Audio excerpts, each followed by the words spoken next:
Namaste. I salute you. And we're in the Yoga Sutras of Patanjali, Book 1. Now, when the fluctuations of mind stuff have been restricted by these two means, how are we to describe the ensuing concentration consciousness of an object? 17.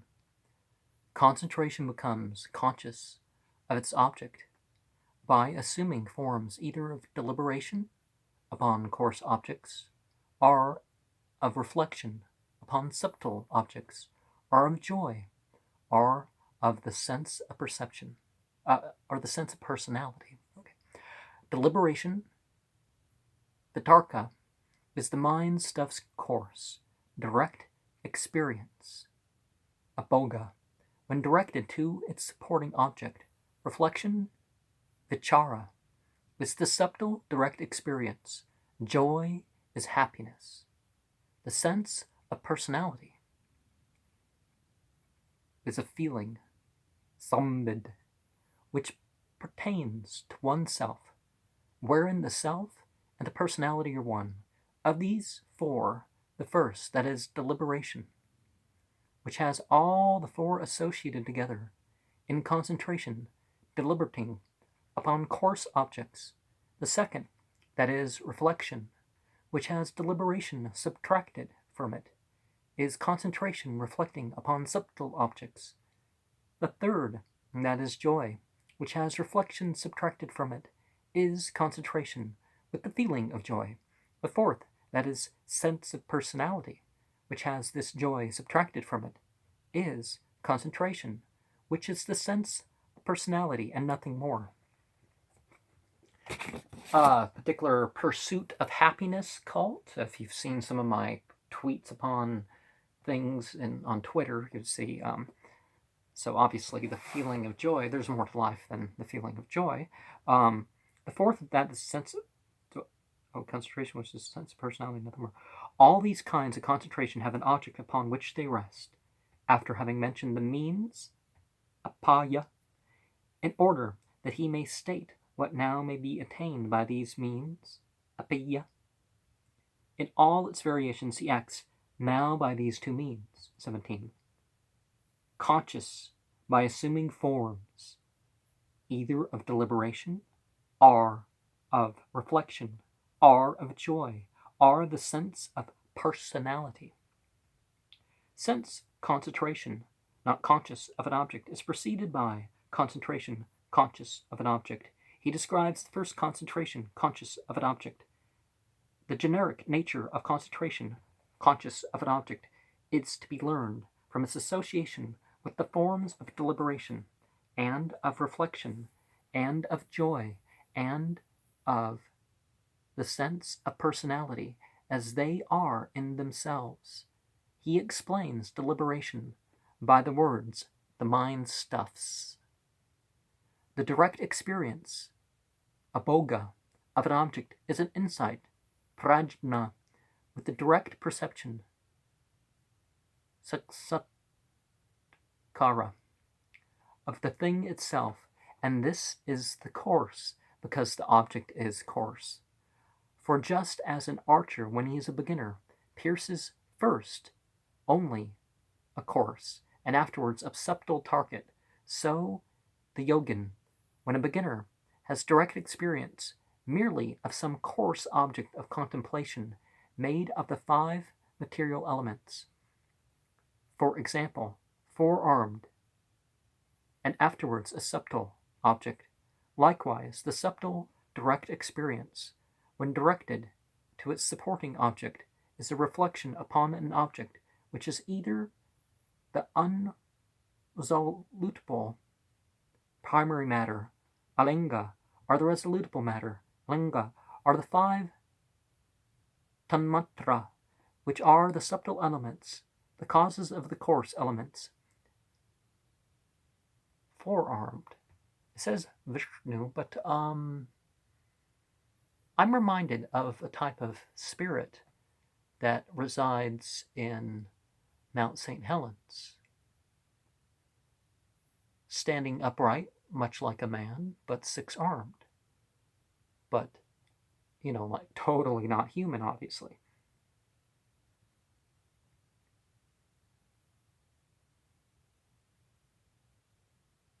Having described the object which is known, he describes the object which is the process of knowing with the word joy. Happiness is the mind stuff's direct experience when directed outwards, a sense organ as a coarse supporting object. Sense organs, as everyone knows, arise from the personality substance, ahamkara, insofar as they have a disposition to illumine because of the predominance of the sattva quality. And because of the sattva gives pleasure, these sense organs also give pleasure. Thus direct experience when directed to them is happiness. With the words, a feeling which pertains to oneself, he tells of the concentration which has the knower as its object. Prahit Vravisaya. Organs of sense are produced out of the sense of personality. Consequently, the sense of personality is their subtle form. Moreover, this sense of personality, together with the self known, becomes the idea, buddhi, that is, the feeling which pertains to oneself, and because the knower becomes included in this feeling, one may say that there is a concentration conscious of the knower of its object. He gives another subordinate difference between these four in the words of these four. The first, the effect adjusts itself to the cause, not the cause to the effect. Hence, this coarse direct experience becomes associated by inherence with coarse objects and with subtle objects and with sense organs and with the feeling of personality, which are four kinds of causes. Furthermore, the other first three direct experiences, inasmuch as they have three or two or one cause, assume a triple or double single form. The words all these distinguish concentration conscious of an object from concentration not conscious of an object. Now, by what means is the concentration produced which is not conscious of any object, or what is its nature? 18. The other concentration, which is not conscious of objects, consists of subliminal impressions only after objects have merged, and follows upon that practice which effects the cessation of fluctuations. The concentration, which is not conscious of objects, is the restriction of the mind stuff, in which only subliminal impressions are left, and which all fluctuations have come to rest. The higher passionlessness is a means for effecting this. The practice, when directed towards any supporting object, is not capable of serving an instrument to this concentration not conscious of an object. So the supporting object for this concentration is the rain cloud of noble things, which affects this cessation of fluctuations and has no perceptible object. For Cha, in this concentration, there is no object intended. Mind stuff, when engaged in the practice of this imperceptible object, seems as if it were itself non-existent, and without any supporting object,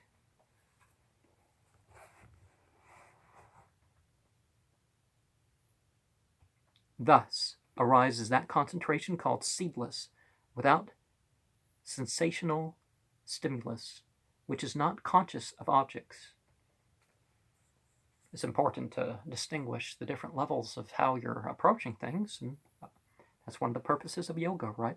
To introduce the topic of concentration, not conscious of objects, which comes next in order, he acts now.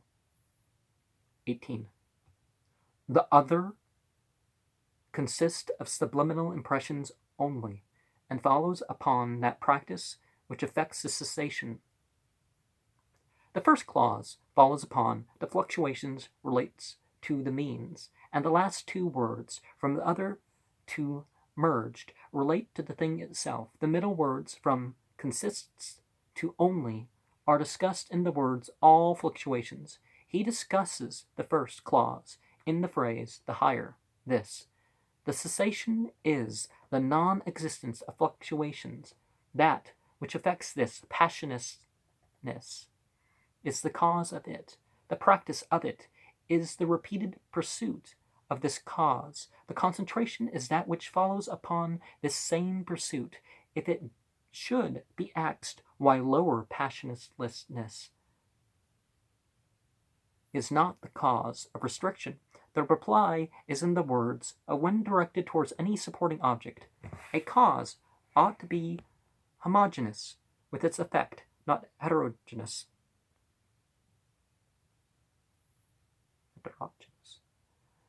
And because it is directed towards a supporting object, lower passionlessness is heterogeneous from its effect, which is concentration, not conscious of objects, and not directed towards a supporting object. This is the ground for the statement that it arises from the undisturbed calm perception, which is not directed towards a supporting object. For when all the defilements of the rajas and tamas have fallen away from the sattva, it is the concentration of the rain cloud of noble things which are produced. Its activity continues quite transcendent to any object. It has no end.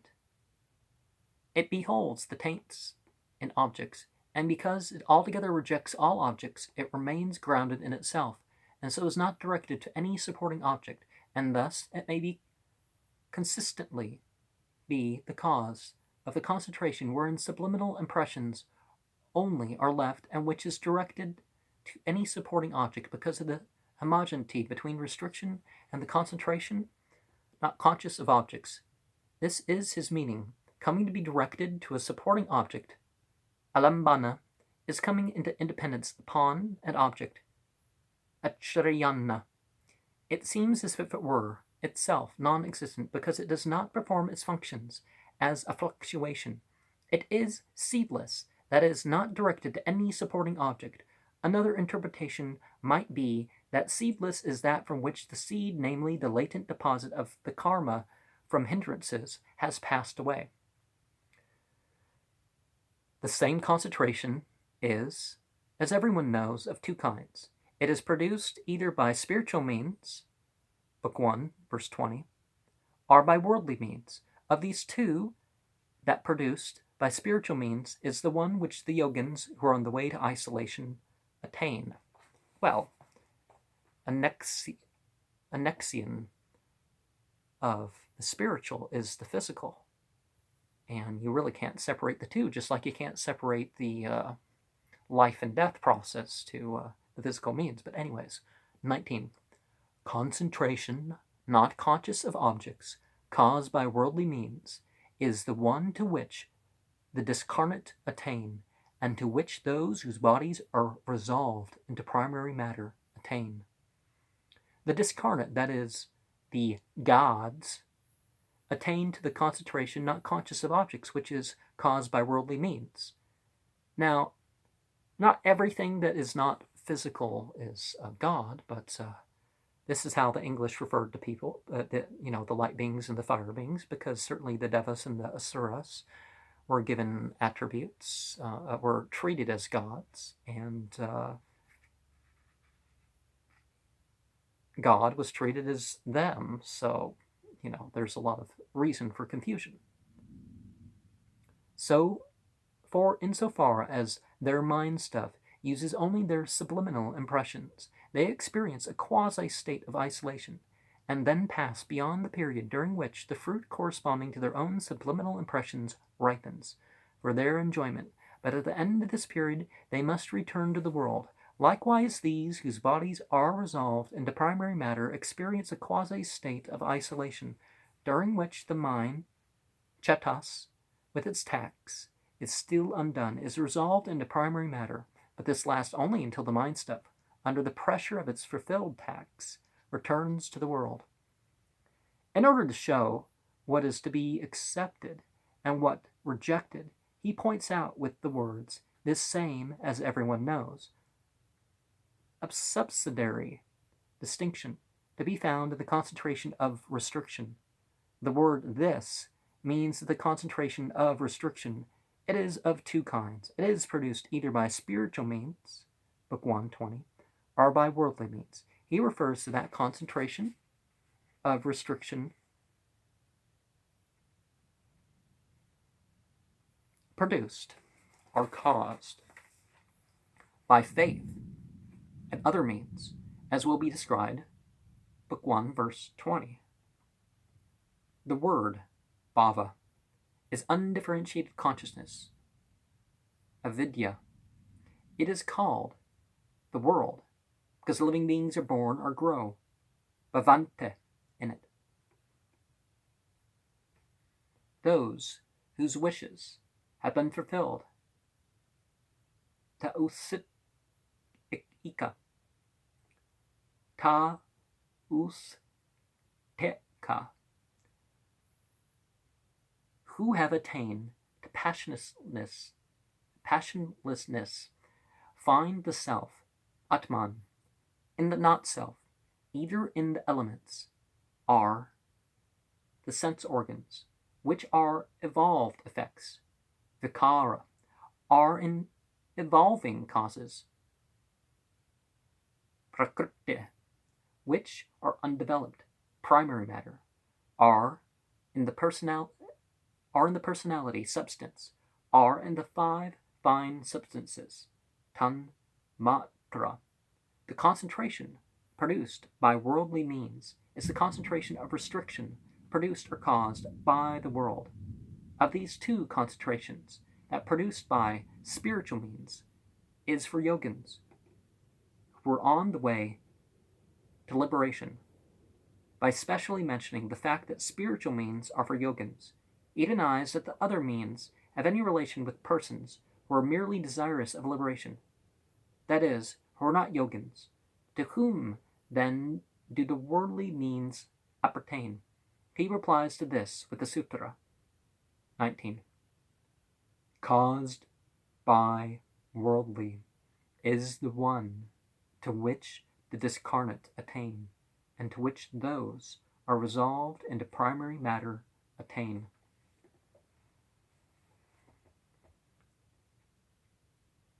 And certainly the jinn have their test too. They are beings of choice. So the human beings have to, they have their test, and the jinn have their test.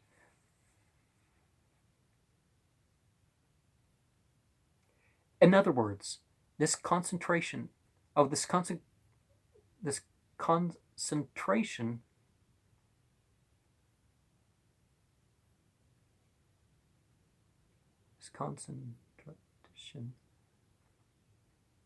is attained by both the disincarnate and those whose bodies are resolved into primary matter. This he discusses in the words, the discarnate, that is, the ones that people call gods, right? By serving one or the other of the organs or elements they have become identified with, and inner organs are permeated by the subconscious impressions from these organs or elements. After the body falls to pieces, they are resolved into organs or into the elements.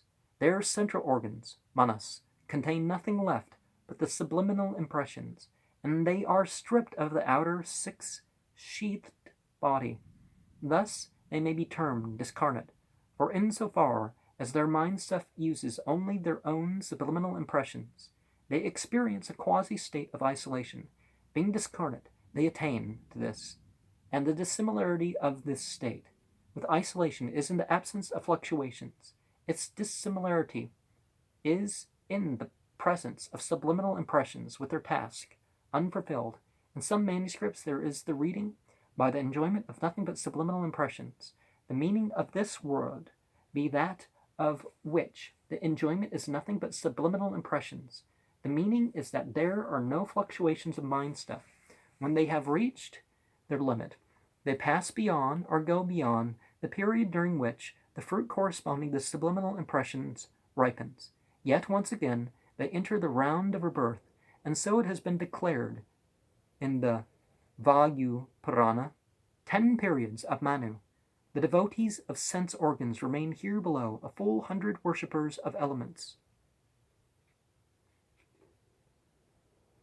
Well, you can acknowledge and mention the elements, you don't have to worship them. Similarly, those whose bodies have been resolved into primary matter insofar as they have become identified with one or the other of the 5 fine substances are the personality substance, are the great thinking substance, are the undeveloped primary matter, by serving one or the other of these, have their inner organs permeated by subliminal impressions from one or the other of these. After the body falls to pieces, they are resolved into one or the other of these, from the undeveloped primary matter downwards. The words, with its task still undone, means its purpose is unfulfilled, for that mind would have its purpose fulfilled. It could also generate the discernment of the difference. The mind, however, which has not generated the discernment of the difference, has not fulfilled its purpose, and its task is still undone. Thus, as he says, they experience a quasi-state of isolation, during which the mind, chetas, with its task still undone, is resolved into primary matter. But this lasts only till the mind stuff, under the pressure of its unfulfilled task, returns to the world, even after it has been reduced to a state of uniformity with primary matter. It reaches the limit of its time, and yet once again appears, that is, it becomes discriminated from this primary matter. Precisely so, after the rains are past, a frog's body, after having been reduced to an earthly state, when sprinkled with water from the cloud, experiences yet once again the state of being a frog's body. In this same sense it has been said in the Vayu Purana, but those who identify themselves with illusions of personality, Abhinanika, remain 1,000 periods of Manu. Those who identify themselves with the thinking substance, 10,000, and from them favors of desire have passed away. Those who meditate upon undeveloped primary matter remain for a full 100,000, but after attaining to the self, who is out of relation with qualities, there is no tale of time. Thus, inasmuch as the state which is resolved into primary matter leads to a recurrence of births, it is worthless. Hiyatva has been established. Well, of course, some of the claims of powers are obviously exaggerated, but we can go beyond that, can't we? And realize the meaning. Well, what's the meaning for the different ages listed? What is, could it be the merit? The merit, yes, the merit.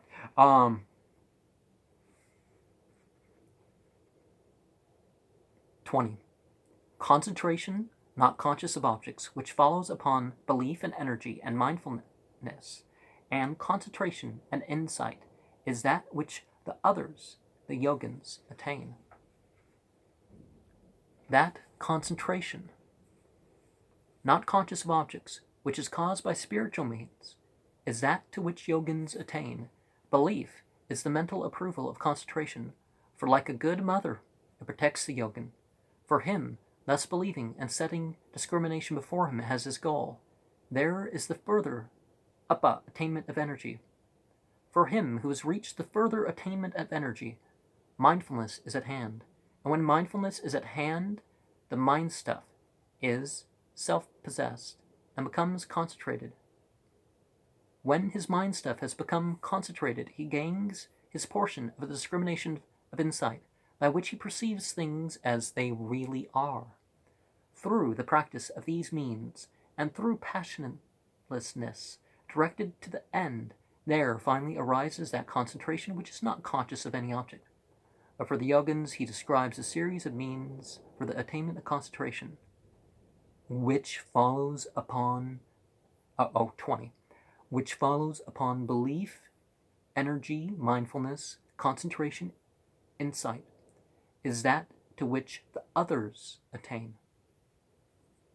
It might be objected that those who reflect upon sense organs might also be just the persons to have belief. To this he replies in the words, belief is the mental approval of concentration. This approval, moreover, has its object, has as its object a reality which is quite accessible by verbal communication, or by inference, or by the instruction of teachers.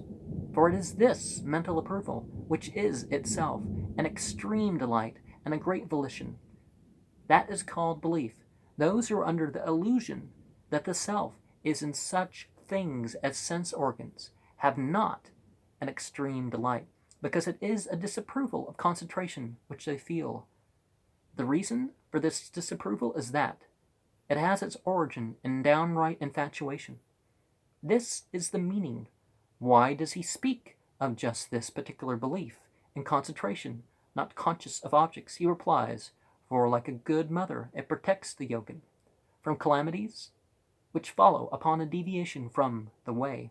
This is a particular kind of volition, and it generates an exertion directed towards the object desired. For he says, for him, thus believing. The exposition of the words for him is in the words setting discrimination before him as his goal. Such a man there is the further attainment of energy. Mindfulness is contemplation, jnana. Self-possessed is undistracted, becomes concentrated, means having yukta, the concentration of the 8 aids to yoga. And by mentioning the concentration which is inseparably connected with the abstentions, yama, book 2, verse 30, and with the observations, niyama, book 2, 32, the abstentions and the observances of the other 6 aids are hinted at. In the same way, concentration, conscious of objects, arises for who is endowed with the aids to yoga. Therefore, he says, when his mind stuff has become concentrated, discrimination of insight, the exceptional quality, prakarsa, of mind stuff is attained. In the words, through practice of these means, he states that concentration, not conscious of an object, follows after consciousness, concentration, after reaching the stages of the same concentration, one after another. In this same concentration, one after another, and as a result of passionlessness for the various objects, concentration, not conscious of an object, arises. Now this is the occasion for isolation, for the insight into the difference between the sattva and the self is followed by restriction, which causes the mind stuff to cease from working in its task, since now, inasmuch as all its duties are done, its purpose is fulfilled. Now, these yogins are of 9 kinds, being respectively followers of the gentle and moderate of the vehement method. That is to say, the follower of the gentle method, the follower of the moderate method, the follower of the vehement method. Among these, the follower of the gentle method is also of 3 kinds, with gentle intensity, with moderate intensity, and with keen intensity. Likewise, the follower of the moderate method is found with 3 intensities. Likewise, the follower of the vehement method is found with 3 intensities. Now, among these who follow the vehement method, now, before I say the next here, remember, belief matters, orthodoxy. Correct action matters, orthopraxy. And orthonos, I don't know, but anyways, consciousness matters. So, on three ways we rise up, right? Or maintain ourselves, right? 21. For the keenly intense concentration is near. For them, there is gaining of concentration, and the result of concentration. Someone raises the objection that if belief and other qualities are means for attaining yoga, then all the yogins, without distinction, would possess concentration and its results. Whereas it is observed that in some cases there is perfection, siddhi, in other cases the absence of perfection, in some cases perfection after a delay, in other cases perfection after still more delay, and in other cases quickly. In reply to this objection, he says, now these yogins are of 9 kinds. Those are called followers of gentle or moderate or vehement methods, in whose case, through the force of subliminal impressions and invisible influences,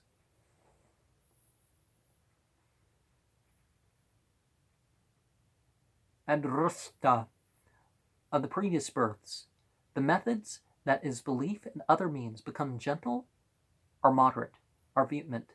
Intensity is passionlessness, and its gentle or moderate or vehement character is due to the force of previous subconscious impressions and invisible influences. Among these yogins, he describes those who are of such a kind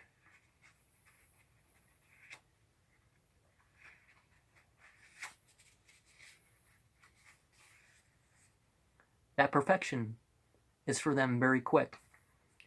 In the Sutra 21, for the keenly intense is near. This is the statement of the sutra. The comment completes the phrase. The result of the concentration conscious of an object is concentration not conscious of an object, and the result of this is isolation. 22. Because this keenness is gentle or moderate or keen, there is a concentration superior, or vichesha, even to this near kind. In that there is a gently keen and a moderately keen and a vehemently keen, there is a superior even to this concentration, because there is a superior to this near kind, the attainment of concentration, and the result of concentration is near to him who follows the vehement method, and is of mildly keen intensity, still more near to him who is of moderately keen intensity, and most near to him who is of vehemently keen intensity. I keep thinking of the video game Commander Keen, but that has nothing to do with this. 22. Because is gentle or moderate or keen, there is a superior even to this. This is explained by the comment, which is explained if you simply read it out loud. And I'm going to end here. Yeah, I think I will end here for today. And style matters too. Namaste. We both salute.